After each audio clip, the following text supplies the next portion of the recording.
Ndabaramukije abandi ndabahaye mwiriwe bivanye n'aho muherereye, ni iteka n'umunezero ntangere byo gusubira kubana namwe mwebanywanyi mukurikira iyi mboneshakure yacu ari nayo yanyu Shiramatsiko TV.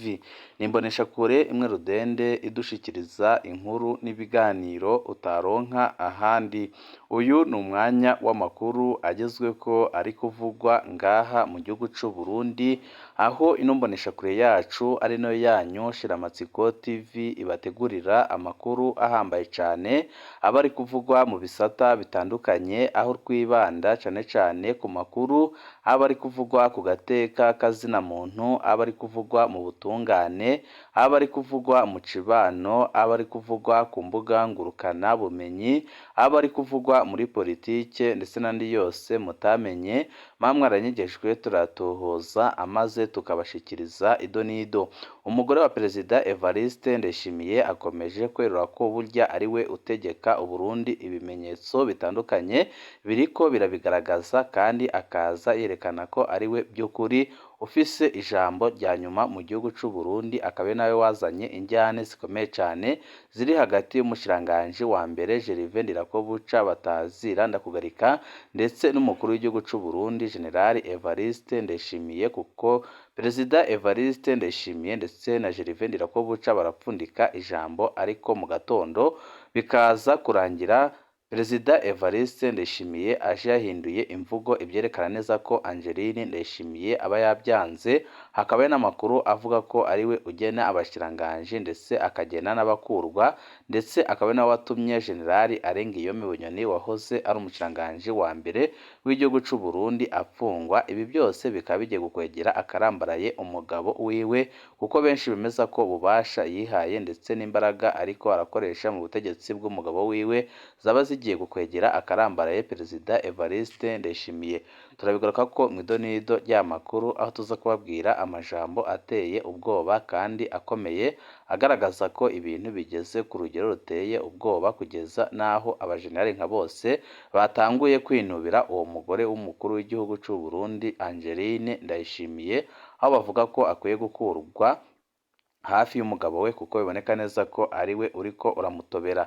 Naho Perezida Evariste Ndayishimiye w'u Burundi yishongoye ku mutwe wa M23, avuga ko ingabo ze zawukubise, mu gihe abarundi batari bake bazi neza ko ingabo z'u Burundi zashiriye muri Kongo. Ibi bikaba byaraciyemwo igisirikare c'u Burundi ku rugero rukomeye cane, kugeza aho hari abasirikare bahisemo guta urugamba bakitahira bakagaruka mu gihugu c'u Burundi. Ubu bakaba baraciriwe urubanza ruhengamye cyane, kuko baciriwe gupfungwa imyaka iri hejuru ya 22, mu gihe benshi bavuga ko ari akarenganyo gakomeye cyane bakorewe. Ndayishimiye we arabandanya kuvuga amajambo ateye isoni kandi aterekeye, avuga ko ingabo ziwe zatsinze M23, ariko ibi bintu yavuze bikaba bishobora kugira ingaruka zikomeye cyane ku ngabo z'u Burundi ziri muri Kongo. Akaba ariyo mpamvu abatwara ingabo z'u Burundi ndetse n'abasirikare bakomakomeye ngaha mu gihugu c'u Burundi bavuga ko Ndayishimiye akomeje gukwegera igihugu, kugeza n'aho ariko arakwegera abasirikare b'u Burundi. Ibi byose nyine bikaba ari ibibazo bikomeye cyane biri ngaha mu gihugu c'u Burundi, byerekana ko iyi ntwaro ya Perezida Evariste Ndayishimiye rwose igeze ku mfiro, kandi ko ataho ishobora gushikana igihugu c'u Burundi. Nabyo nyine murabikurikira mu idonido ry'amakuru. Turaza no kubabwira ku makuru ahambaye cyane kandi adahumuriza ari kuvugwa hagati ya Perezida Evariste Ndayishimiye ndetse n'umushikiranganji wa mbere Gervais Ndirakobuca alias Ndakugarika, aho benshi bemeza ko byanga byakunda ibintu bigiye gukomera cyane mu minsi iri imbere, kuko General Evariste Ndayishimiye ibikorwa ariko arakora birateye isoni kandi biratangaje. Akaba ariyo mpamvu abatari bake bavuga ko amaze guta igihugu c'u Burundi mu manga. Ni byinshi twabateguriye tugira ngo tubashikirize, wecu ubusabwa nta kindi, niba ukunda amakuru n'ibiganiro tudahwema gucisha kuri uno muyoboro wa YouTube Shiramatsiko TV, ukaba utarabyonda kuri sabone, aka ni karyo keza ko gupyondaho kugira ngo ko dushizeho amakuru n'ibiganiro bene nk'ibi ujye uba uwa mbere mu gushikirwa nabyo.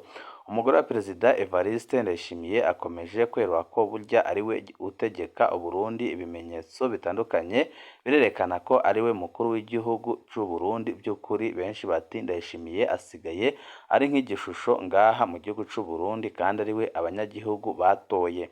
Imbere mu butegetsi bwa Perezida Ndayishimiye w'u Burundi ibintu ntibyifashe neza kubera ko akomeje gutegekerwamwo n'umugore we Angeline Ndayishimiye.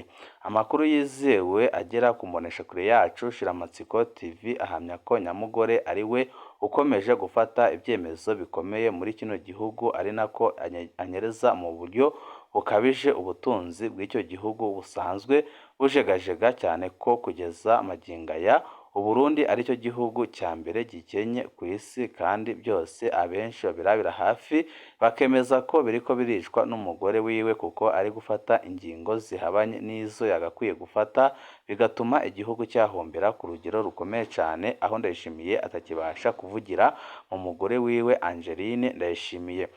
Nk'urugero kuri uyu wa mbere tariki ya mbere kwezi kwa karindwi 2024 ubwo Uburundi bwizihizaga isabukuru y'imyaka 62 bubonye ubwigenge, abarundi baguye mu kantu nyuma yo kubona muka Perezida Angeline Ndayishimiye aserutse yambaye umudari uhambaye kuruta indi muri icyo gihugu c'u Burundi, aho benshi batunguwe cyane kuko umudari yaserutse yambaye wambawe n'ibihangange bikomeye cyane harimwo umuhisi Adolphe Nshimirimana ndetse na Generali Arengiyome Bunyoni wafunzwe ubuzima bwe bwose. Amakuru adushikira akaba anemeza ko umutambukanyi w'umukuru w'igihugu Angeline Ndayishimiye ari wagize uruhara rukomeye cyane mu ifungwa rya Generali Arengiyome Bunyoni. Ni mu gihe ntaho uyu mugore yigeze aherezwa uwo mudari usanzwe wambarwa n'abakoze ibikorwa by'indashyikirwa muri icyo gihugu, ndetse niwe wa mbere mu bagore b'abaperezida bategetse Uburundi wagaragaye muri uwo mudari. Ibintu byatumye abarundi mu ngeri zinyuranye bacika urondogoro bakavuga ko ari ibara ryaguye, kandi bakemeza ko Ndayishimiye batoye ngo abarongore mu by'ukuri atari we ukibarongora, ahubwo bakemeza ko umugore we ari we utegeka Uburundi by'ukuri. Ni umudari wambawe n'ibikomerezwa byo mu butegetsi bwa CNDD-FDD birimo umuhisi Liyetona Generali Adolphe Nshimirimana na Generali Arengiyome Bunyoni ubu uri mu ibohero. Aha niho benshi bemeza ko nyuma yo kwambara uwo mudari Angeline Ndayishimiye yibukije ko nta n'umwe bangana mu butegetsi bw'umugabo wiwe. Ibyashavuje abarundi batari bake kugeza ku bajenerali bakomeye cyane basabye Ndayishimiye gutanga imihoho niba adashaka kwigeza inyuma y'ubutegetsi bwiwe umutambukanyi wiwe. Ku rundi ruhande, amakuru ava mu biro bya Perezida Ndayishimiye yemeza ko icyo uyu mugore ategetse cyose kiba. Muri ibyo harimwo kwirukana abakozi, kuzana mu kazi abakozi bashasha n'ibindi. Ni mu gihe kandi uyu mugore ageze no ku rwego rwo kuvuguruza byinshi mu byemezwa umugabo we aba yafashe. Ibintu abenshi baheraho bemeza ko uyu mugore ari we perezida w'ukuri mu Burundi. Benshi bakavuga ko ari nayo mpamvu Uburundi buri kwinjira mu bibazo bikomeye cyane biboneka neza ko budateze no kubyikuramo.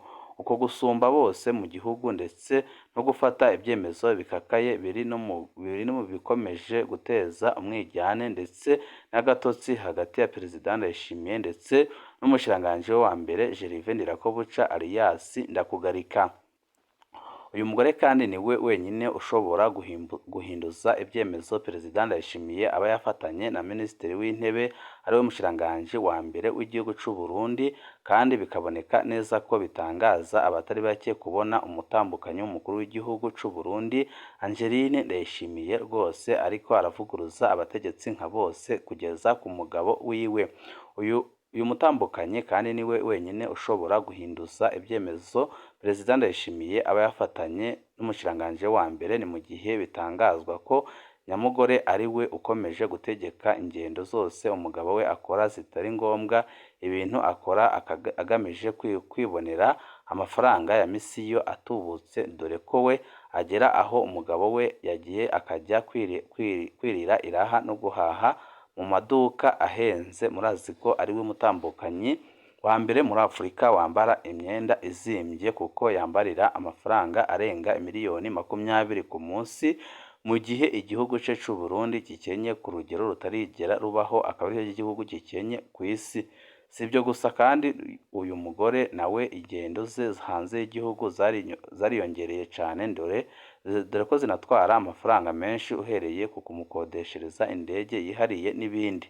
Ibi biri ukuba mu gihe Uburundi bwugarijwe n'ibibazo by'ingutu bishingiye ku mitegekere y'igitugu ya Ndayishimiye. Ubwo rero hiyongereyeho n'igitugu cy'umugore we, abarundi bakwiye kwitega ibibi birenze ibyo babonye, ndetse bakitega ko byanga byakunda ibintu bigiye gukomera cane mu minsi iri imbere.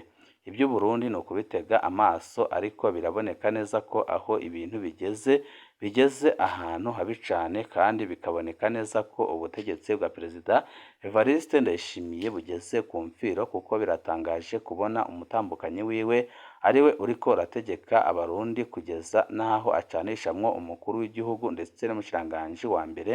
Murazi ko kugira ngo Bunyoni afatwe apfungwe byaturutse ku mutambukanyi w'umukuru w'igihugu Angeline Ndayishimiye. Uyu munsi icyuka kibi kiri hagati ya Perezida ndetse n'umushikiranganji wa mbere, nacyo si cyiza, kirerekana ko Ndayishimiye nawe ashaka gupfunga Gervais Ndirakobuca, ariko nanone Gervais Ndirakobuca nawe akaba ari gukora ibishoboka byose kugira ngo yirwanirire.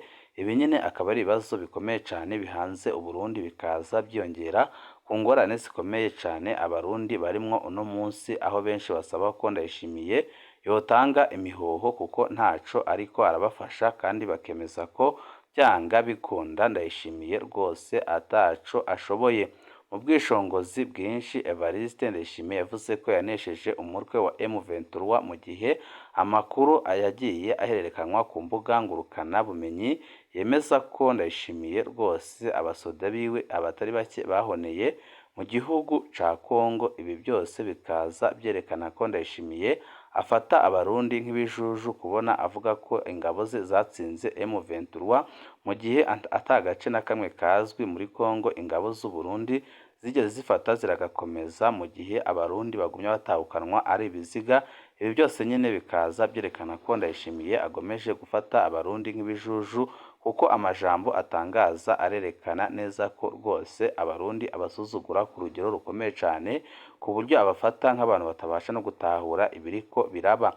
Perezida w'u Burundi Evariste Ndayishimiye yishongoye ku mutwe wa M23, avuga ko ingabo zawukubise bikomeye cyane. Perezida w'u Burundi Evariste Ndayishimiye avuga ko ingabo ziwe zakubise M23 hari mu birori igihugu c'u Burundi giheruka kugira byo kwishimira umunsi w'ubwigenge ku nshuro ya 32 byari byabereye kuri stade Ingoma mu ntara ya Gitega. Muri ibi birori Perezida Evariste Ndayishimiye yavuze ko ingabo z'igihugu cye zakubise zitababarira abarwanyi ba M23 mu burasirazuba bwa Repubulika ya Demokarasi ya Kongo, ndetse yongeraho ko ingabo ze ko zihagaze neza mu burasirazuba bwa Kongo, kandi ko iki gihugu zirwaniramwo kiri gutera imbere kubera ingabo ze ziri gukora ibikomeye muri Kongo. Imbere y'abanyagihugu, Ndayishimiye yavuze ko bagiye kuzimya inzu y'umuturanyi kugira ngo umuriro utazabageraho, ndetse yongeraho ko ibyo bakoreye umwanzi M23 byatumye bifuza kubihora. Yagize ati iyo inzu y'umuturanyi wawe cyangwa se uri hafi yawe iri gusha, ugomba kwihutira kumufasha kuzimya umuriro, kubera ko iyo nkongi y'umuriro ishobora kwegera urugo rwawe. Bityo bikaba bifise ishingiro ko ingabo z'abarundi ziri kumwe na FARDC n'izindi ngabo zirwanya M23. Yakomeje agira ati Kongo yagabweho igitero, kandi Uburundi bwohereje ingabo kugira ngo zibafashe mu rwego rwo kugira ngo ibyo Kongo irimwo bitagera no mu gihugu c'u Burundi. Nk'uko byatangajwe n'umukuru w'igihugu, ingabo z'abarundi zakoze akazi keza ku buryo umwanzi wa Repubulika ya Demokarasi ya Kongo yatangiye gutera ubwoba Uburundi. Ati ingabo z'u Burundi zarakoze zirashimwa kugeza aho navuga ko umwanzi w'igihugu cya Kongo yanatangiye guhiga gutera Uburundi. Muhora mubyumva, ariko turabizi ko dufise ingabo zihagaze neza mu gihugu cya Kongo ndetse no mu Burundi. Perezida w'u Burundi yanasabye abanyagihugu b'u Burundi cyane cyane urwaruka kuba maso kandi ntibacike intege kuko igihugu kiri gutera imbere bikomeye cyane. Yasabye kandi kwirinda ko umwanzi yabaca mu rihumye akoreka igihugu. Nubwo Perezida w'u Burundi yishongoye ku mutwe wa M23 ariko abasesenguzi bavuga ko nta gace kazwi ingabo ze zigeze zikuramwo M23, byibuze yewe nta naho biratangazwa ko hari agace kangana na santimetero imwe zari zabikuramwo cyangwa ngo zigafate.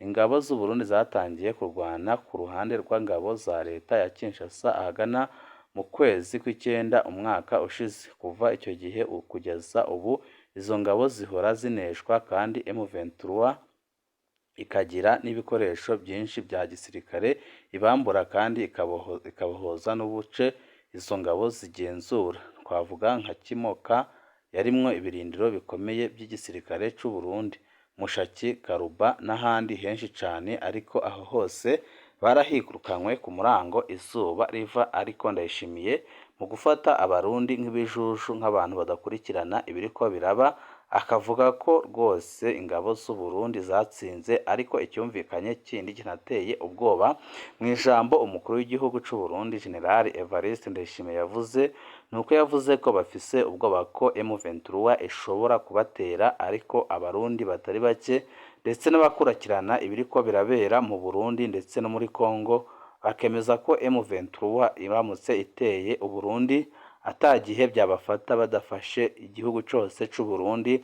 Akaba ariyo mpamvu abatari bake basaba Perezida Evariste Ndayishimiye gukora ibishoboka byose agakura ingabo z'u Burundi muri Kongo kandi akareka gusambuza igisirikare cy'u Burundi, kuko abatari bake barataye baromuka bata igisirikare, abandi murazi ko bapfunzwe, abandi barishwe mu gihe abandi bafashwe mpiri na M23. Ariko Ndayishimiye we aho kugira ngo akore ibishoboka byose ababohoze, nyabuna akavuga ko abo bafashwe ari abarwanyi bari ritabara. Ibyababaje abatari bake bakabona ko Ndayishimiye atanezwe ubuzima bw'umunyagihugu, ahubwo we ariko arakorera akarwi gato cyane kamaze igihe gapfukanye mu nda abarundi.